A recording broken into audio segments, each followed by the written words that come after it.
Up with KREM begins now.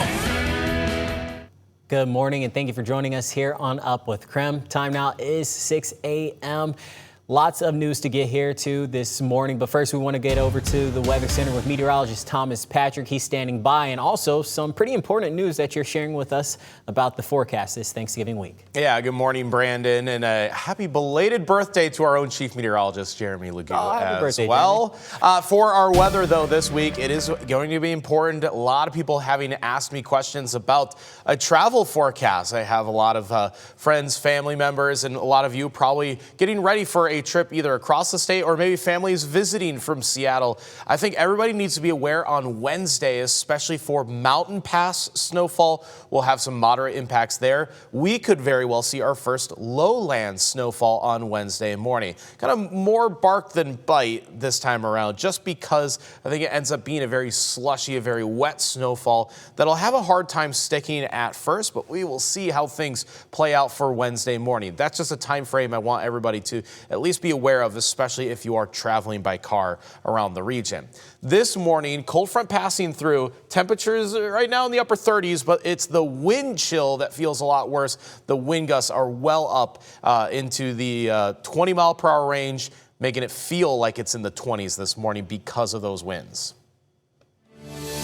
All right, Thomas, we'll check back here in just a few moments. As for right now, taking a live look at some of our traffic cameras this morning. This is I-90 in Hamilton. Things picking up a little bit compared to the 5 o'clock hour, but still moving nice and smooth as people start their Thanksgiving week. We'll keep a close eye on these traffic cameras throughout the morning and keep you posted on what you can expect ahead of your commute. Turning now to some breaking news from overnight. Police have confirmed an 11-year-old has died in a house fire in northwest Spokane. This happened just east of the Dwight Merkel Sports Complex on West Rowan Avenue. Officers also telling us a pet was killed in the same fire. No word yet on what caused the fire. We'll keep you updated throughout the morning as we continue to learn more. This morning, we're also learning more about a hostage situation in West Central Spokane last night. Spokane Police say they took a man into custody suspected of firing multiple shots and taking a woman hostage. It happened in the area of Maple and Boone around 5 o'clock. According to Spokane police officers, they responded when a 40-year-old man fired multiple gunshots. He also reportedly took a woman hostage. At one point, SWAT team members were on scene. Police also evacuated people living near the scene. Authorities eventually took the man into custody and rescued the hostage. Police say the woman was injured and medics were there checking her out. Police received a call from an apartment complex that there was a male inside one of the apartments firing a weapon. So to have this situation where the firearm had already been fired multiple times, to have a safe resolution is just commendable to the amount of training and effort that goes into our law enforcement. So the incident briefly closed Maple Street. It is back open this morning. Police say the suspect is a convicted felon and isn't allowed to have a gun. Police are still looking for a driver involved in a deadly street race over the weekend. A gray Audi was racing another car on US 2 near Wenatchee when it crossed into oncoming traffic. A teen boy in the Audi died at the scene. Emergency crews airlifted the driver and another passenger to Harborview Medical Center. That second car that witnesses say was involved in the race left the scene. Police say it may have been a Honda Civic. King County Sheriff's Office, make yourself known. Western Washington authorities recovered at least 6 stolen vehicles from an encampment they discovered in unincorporated King County. A deputy says they followed muddy tire tracks near Maple Valley Highway and found a piece of property with the gates lock cut. 2 men were inside but ran away. The sheriff's office says they removed the stolen vehicles and contacted the owners of the property. Well, new today, new traffic safety cameras are now operating at the intersection of East Mission Avenue and North Green Street. That intersection is one of Spokane's busiest, and it has seen 18 crashes since 2023. For the next month, violators will receive warnings.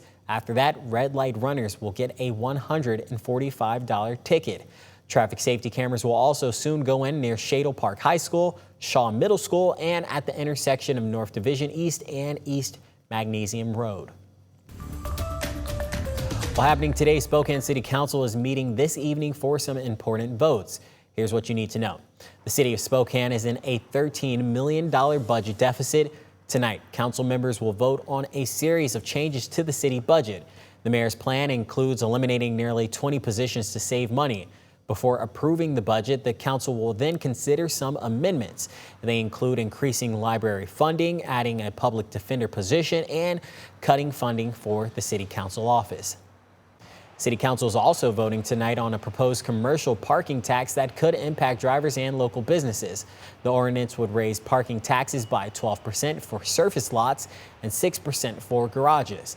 The city says revenue would fund transportation and safety improvements.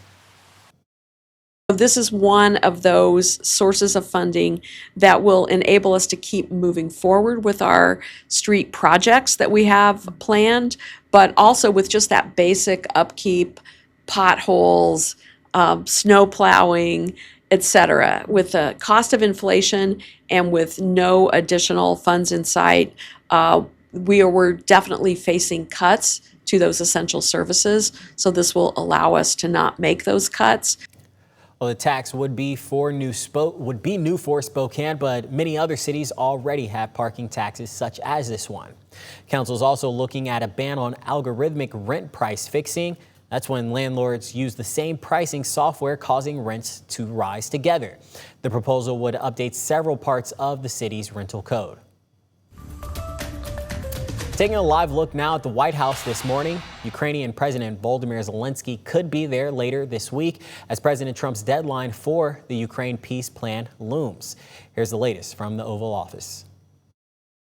The White House says talks between U.S. and Ukrainian officials in Geneva over the weekend have led to an updated and refined peace proposal to end Russia's war on Ukraine. I think we made a tremendous amount of progress. There's still some work to be done. Sources familiar say there are also discussions for Ukrainian President Volodymyr Zelensky to possibly return to Washington this week, ahead of President Trump's Thanksgiving deadline for Ukraine's response to the peace plan, though the president has hinted that date is not set in stone. Meanwhile, the Trump administration is ramping up pressure on Venezuela, now officially designating a cartel it says is tied to leader Nicolas Maduro as a terror organization. The Air Force is also sharing images of B-52 bombers simulating a nighttime attack along the country's coast. This is a new CBS News poll shows that 70% of Americans oppose taking military action in Venezuela.